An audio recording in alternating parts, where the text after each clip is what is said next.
content for today. Shout out sa inyong lahat dyan. Ayan. Ang aking kakanta na If I Sing You a Love Song. Ayan. Good vibes lang tayo mga guys. Wala nang iba-ibang mga comments na kung ano-ano dyan. Tayo mag-good vibes lang tayo. Diba mga guys? So, ayan. Wala kasi yung headset ko mga guys. So, ayan. So, sana andyan lang kayo sa mga masugid kong taga-support yan. Mapagmahal kong mga support. Miss Kay, shout out sa inyong lahat dyan. Ating USA, Team Canada, Ma'am Angie. At sa mga Hong Kong dyan at Philippines pa. And Kapitana. Kamuyong, shout out sa iyo. Kakanta lang tayo mga guys.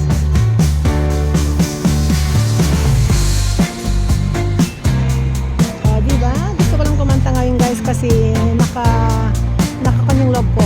If I sing you a love song, will you always remember? Will you hear it on lonely night when I'm not around?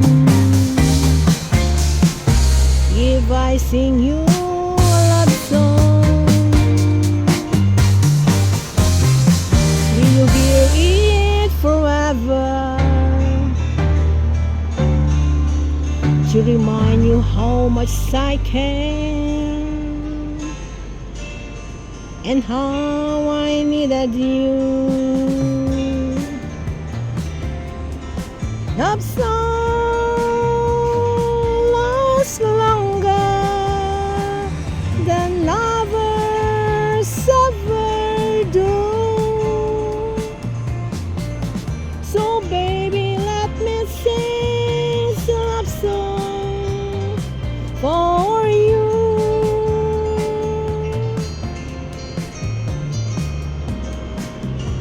Love song, don't leave you, but lovers often do. Oh baby, I'm afraid it could happen to me and you. If I sing you a love song, let you always be with you. When the other have gone away, let it still be there.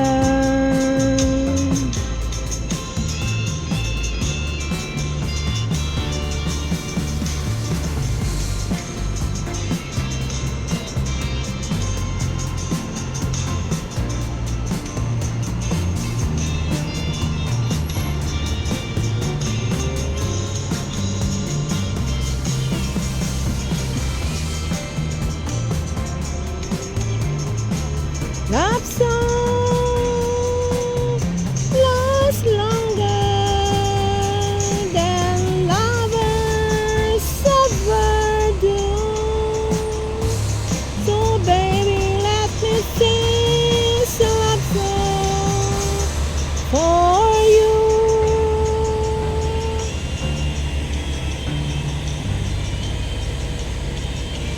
Love songs don't leave you like lovers often do. Oh baby, I'm afraid it could happen to me and you.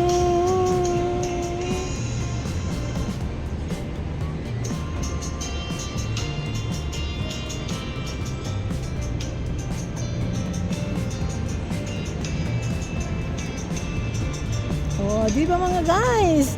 Ganito lang ang buhay ng isang OFW. Sabi ko na nga paulit-ulit.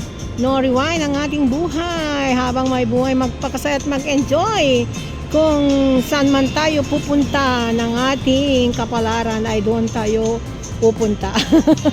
O di ba mga guys? Kahit sarap ng buhay, pero malungkot dahil walang ka forever. Sana may dumating ang forever naman sa ating buhay ngayon bago tayo mawala dito sa mundo. Kailangan na rin natin ang ating companion at may pagpasabihan ng ating mga problema na darating dyan dahil mahirap walang pagsabihan dahil may pamilya pero iba lang ang pamilya. Mas maganda yung talagang companion dahil masasabi mo lahat ang gusto mong sabihin sa iyong buhay kung ano ang dapat nararapat. Di ba mga guys, ganun lang talaga ang buhay. So ngayon ko lang napagtanto at na-realize ng aking buhay na kailangan ko na rin ng aking companion. No, di ba? Goodbyes lang tayo mga guys. Sana nagustuhan nyo ang aking content for today. Ayan mga guys, masaya lang ako. Masaya kung tingnan nyo, pero malungkot ang aking puso. Ang aking puso ay napakalungkot. Tumatawa ako sa harapan ninyo. Pero deep inside, my heart is a broken. Ay, di ba mga guys? Ano ngayon? Lady Pagandakers dyan, sis Evelyn, official. Kay hirap talaga ang kumita ng pera. Dahil gamin mong lahat para lang makahanap ka ng pera. Di ba mga guys? Pero, saklap naman ng ating buhay. Kasi may kanta yan. Kasaklap ng ating buhay. Bakit ganito? Sabi nga nila, hindi ka daw bibigyan ng ating Panginoon ng maraming problema, trial sa iyong buhay kung hindi niya alam na kaya mong lagpasan ang mga problema sa iyong buhay.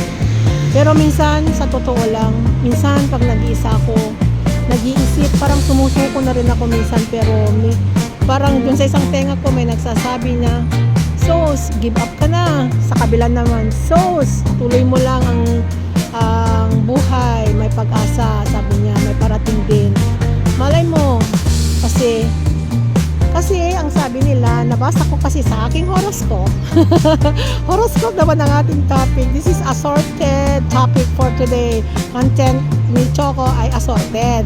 So ngayon, nabasa ko, according to the horoscope, sabi nila, sabi ng aking horoscope, ngayong 2025 ay ang iyong kapalaran ay sabi niya, makakahanap ka ng iyong companion na talagang totoong nagmamahal sa iyo at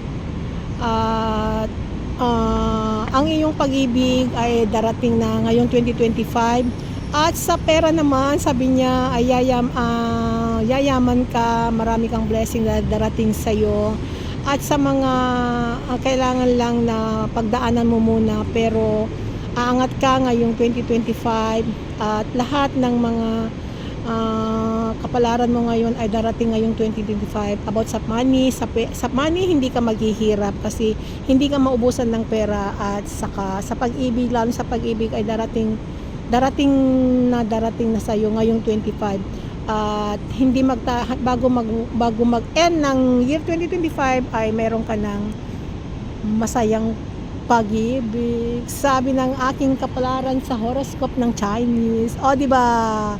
Ganun lang talaga ang buhay. Masaklap man ang ating buhay, pero dapat nating pagdaanan. Kasi sabi nga nila, katulad ng isang business, hindi lalago ang iyong business kung hindi ka dadaan muna sa